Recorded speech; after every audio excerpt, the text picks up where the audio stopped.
చట్నీ అండి టమాటా 2, ఒక టమాటా వేసానండి, కొంచెం చింతపండు, పల్లీలు కొంచెము, 2 ఉల్లిగడ్డలు అన్నీ ఫ్రై చేసాయి. కొంచెం నూనె వేసి ఫ్రై చేసి కొంచెం జీలకర్ర, కొంచెం చింతపండు చిన్న రవ్వ కొంచెం వేసుకొని ఇంకా అన్నీ ఫ్రై చేసుకొని అన్నీ వేపియాలండి. అన్నీ వేపేసిన తర్వాత మిక్సీ పట్టుకోవాలి. టమాటా, ఉల్లిగడ్డ అన్నీ, జీలకర్ర కొంచెం, వెల్లుల్లి రబ్బలు, చింతపండు కొంచెం. చట్నీ అండి, పల్లీ చట్నీ. ఉల్లిగడ్డ హెల్త్కి మంచిది కదండి. ఇదిగోండి దోశలు వేసాను.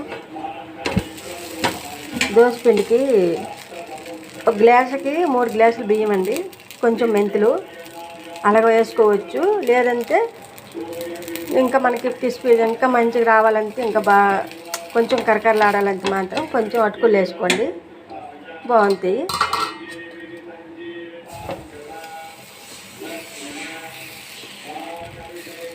ఈరోజు శనివారం కదండి, దోశలు వేసాను. ఇంకా ఇవ్వండి.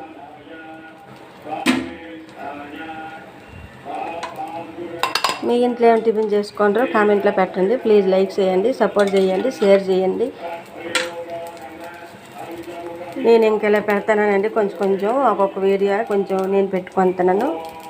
మా పిల్లడు కొంచెం లేట్గా పెడతాండి ఒక్కొక్క వీడియో, ఏమనుకోకండి. ఏమైనా తప్పులు ఉంటే చెప్పండి, చిన్నోళ్ళవని పెద్దోళ్ళవని. అంతేనండి దోశపిండి ఇది. 3 గ్లాసులు బియ్యం అంటే గ్లాసు మినపప్పుకి మనం కొంచెం శనగపప్పు వేసుకోవచ్చు, మెంతులు వేసుకోవచ్చు, అటుకులు వేసుకోవచ్చు. నేను కొంచెం సగ్గుబియ్యం వేసాను, కొంచెం అటుకులు వేసాను. అన్నీ ఒక దీంట్లో కడిగేసి నానబెట్టుకోండి, ఏం కాదా. సపరేట్గా ఏం నానబెట్టక్కర్లేదండి. చట్నీ అయిపోయింది, తాలింపు వేసాను. ఇంకా దీపం కూడా అయిపోయిందండి, పూజ అయిపోయింది. ఇంకా పిండి దీపాలు పెట్టలేదండి. ఇల్లు మారిన వరకు మాకు ఇబ్బంది అండి, తప్పదు. ఇంకా నైవేద్యం మామిడి పని పెట్టానండి.